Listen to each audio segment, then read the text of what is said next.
232ویں رات شہرزاد نے کہا، جب وہ جوان کرد چور زمرد کے شہر میں پہنچا اور اسے شہر میں کوئی شخص دکھائی نہ دیا کہ اس سے اس شہر کا حال اور ہڑتال کی وجہ پوچھے، اور جب اسے ایک جھروکے میں کچھ عورتیں نظر آئیں اور اس نے ان سے پوچھا تو جب جوان کرد نے ان سے شہر کا ماجرا پوچھا تو انہوں نے کہا کہ ہر مہینے کی پہلی تاریخ کو ملکہ دسترخوان بچھاتی ہے اور لوگ وہاں جا کر کھانا کھاتے ہیں۔ یہ کہہ کر انہوں نے اسے میدان کا پتہ بتا دیا جہاں دسترخوان بچھا کرتا تھا، اور وہ دوڑتا ہوا وہاں پہنچا، مگر میٹھے چاولوں کے خوان کے سوا اسے کہیں کوئی خالی جگہ نہ ملی۔ وہ وہیں خوان کے سامنے بیٹھ گیا اور اپنا ہاتھ اس کی طرف بڑھایا۔ لوگوں نے چلا کر کہا کہ اے بھائی، تو کیا کرنا چاہتا ہے؟ اس نے جواب دیا کہ میں اس خوان میں سے کھانا چاہتا ہوں اور خوب پیٹ بھر کر کھانا چاہتا ہوں۔ ایک شخص بولا، اگر تو نے اس میں سے کھایا تو کل وہ پھانسی پر چڑھا دیا جائے گا۔ جوان کرد چور نے جواب دیا، چپ رہ، ایسی باتیں نہ کر، اور اپنے ہاتھ کو خوان کی طرف بڑھا کر اسے اپنے سامنے کھینچ لیا۔ اب یہ اتفاق کی بات ہے کہ اس کے پاس وہی بھنگڑی بیٹھا تھا جو عیسائی کے ساتھ بیٹھا تھا۔ جب اس بھنگڑی نے دیکھا کہ جوان نے اس خوان کو اپنی طرف کھینچا ہے تو وہ اپنی جگہ سے اٹھ کر بھاگا، اور اس کا بھنگ کا نشہ ہرن ہو گیا، اور دور جا بیٹھا اور کہنے لگا کہ مجھے اس خوان کی بالکل بھی ضرورت نہیں۔ اس کے بعد جوان نامی کرد نے خوان کی طرف کوے کے پنجے کی طرح اپنا ہاتھ بڑھایا اور اسے بھر کر اونٹ کے کھر کی طرح اس میں سے نکالا، اور نوالے کو اپنے ہاتھ میں اتنا گھمایا پھرایا کہ اس کی شکل بڑی نارنگی کی سی ہو گئی۔ پھر اس نے جلدی سے اسے اپنے منہ میں ڈال لیا۔ وہ بادل کی طرح گرجتا ہوا اس کے پیٹ میں اتر گیا، اور اس تھال کا جس جگہ سے نوالا لیا گیا تھا پیندا نظر آنے لگا۔ اس کے برابر والے نے کہا کہ شکر ہے خدا کا کہ میں نے تیرے سامنے بیٹھ کر نہیں کھایا، تو نے تو ایک ہی نوالے میں تھال کی تہ اڑا ڈالی۔ بھنگڑی بولا، اسے کھانے دو، کیونکہ میں اس کی شکل کو پھانسی پر چڑھتا ہوا دیکھ رہا ہوں۔ اس کے بعد بھنگڑی نے اس سے مخاطب ہو کر کہا کہ خدا کرے کہ یہ نوالا تجھے راس نہ آئے۔ اب اس نے دوسرے نوالے کے لیے ہاتھ بڑھایا ہی تھا اور چاہتا ہی تھا کہ اسے بھی پہلے نوالے کی طرح ہاتھ میں گھمائے کہ زمرد نے سپاہیوں کو پکار کر کہا کہ اس شخص کو فوراً حاضر کرو اور وہ اپنے ہاتھ کا نوالا نہ کھانے پائے۔ اس نے خوان سے ابھی سر نہ اٹھایا تھا کہ سپاہیوں نے آ کر اسے پکڑ لیا اور لے جا کر زمرد کے سامنے پیش کر دیا۔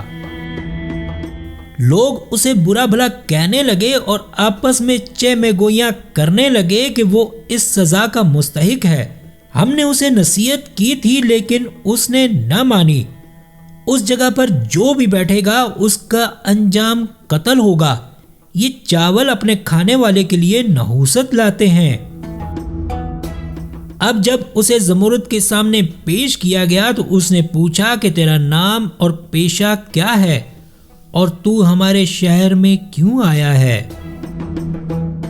اس نے کہا، اے ملکہ اور میری آقا، میرا نام عثمان ہے، میں ایک باغ کا مالی ہوں اور میرے اس شہر میں آنے کی وجہ یہ ہے کہ میری ایک چیز کھو گئی ہے اور میں اسے ڈھونڈنے آیا ہوں۔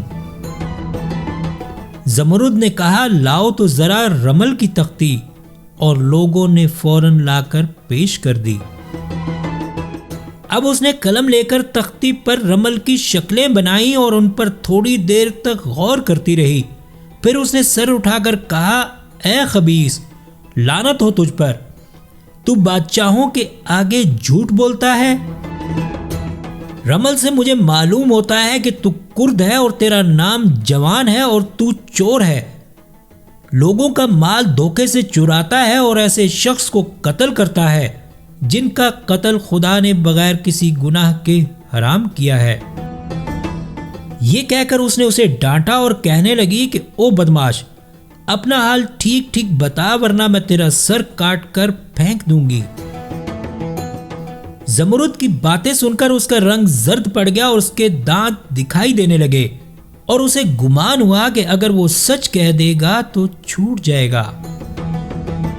وہ کہنے لگا، اے ملکہ، تو سچ کہتی ہے، لیکن اب میں تیرے ہاتھ پر توبہ کرتا ہوں اور خدا کی طرف رجوع کرتا ہوں۔ زمرد نے کہا کہ یہ مجھ سے نہیں ہو سکتا کہ میں مسلمانوں کے راستے میں ایک بلا کو رہنے دوں اور تجھے بغیر مارے چھوڑ دوں۔ اس کے بعد اس نے اپنے افسروں سے کہا کہ اسے لے جاؤ اور اس کی کھال کھینچ کر وہی اس کی بھی درگت بناؤ جو پچھلے مہینے اس شخص کی بنائی گئی تھی جو اسی جیسا تھا، اور انہوں نے فوراً اس کے حکم کی تعمیل کر دی۔ جب بھنگڑی نے دیکھا کہ لشکر والے اسے پکڑے لیے جاتے ہیں تو اس نے چاولوں کے خوان کی طرف سے اپنا منہ پھیر لیا اور کہنے لگا کہ تیرا میرے سامنے ہونا حرام ہے۔ اب لوگ کھانے سے فارغ ہو کر اپنے اپنے گھر چلے گئے اور زمرد نے اپنے محل میں جا کر غلاموں کو واپس کر دیا۔ اب تیسرے مہینے جب چاند نکلا اور پھر حسب دستور میدان میں لوگ جمع ہوئے اور کھانا چنا گیا اور انتظار کرنے لگے کہ اجازت ملے تو شروع کریں، اتنے میں زمرد آ کر کرسی پر بیٹھی۔ اس نے انہیں اجازت دی اور ان کی طرف دیکھنے لگی۔ اب اس نے دیکھا کہ چاولوں کے خوان کے پاس کی جگہ خالی ہے، حالانکہ وہاں 4 شخص آ سکتے ہیں۔ اسے بڑا تعجب ہوا۔ ابھی وہ بیٹھی ادھر ادھر دیکھ ہی رہی تھی کہ اس کی توجہ ایک طرف مبذول ہوئی۔ اس نے دیکھا کہ ایک شخص میدان کے دروازے میں سے داخل ہو کر تیز تیز چلا آ رہا ہے۔ چلتے چلتے وہ دسترخوان کے پاس آ کر ٹھہر گیا اور یہ دیکھ کر کہ چاولوں کا تھال جہاں رکھا ہے اس کے کنارے اور ارد گرد کے سوا کوئی جگہ خالی نہیں، اور وہ وہیں بیٹھ گیا۔ زمرد نے غور سے دیکھا تو وہ وہی ملعون عیسائی تھا جس نے اپنا نام رشید الدین رکھ لیا تھا اور اپنے آپ کو مسلمان کہلواتا تھا۔ وہ اپنے دل میں کہنے لگی کہ کیسی مبارک ہے آج کی دعوت کہ یہ کافر بھی میرے جال میں پھنس گیا۔ اب شہرزاد کو صبح ہوتی دکھائی دی اور اس نے یہ کہانی بند کر دی۔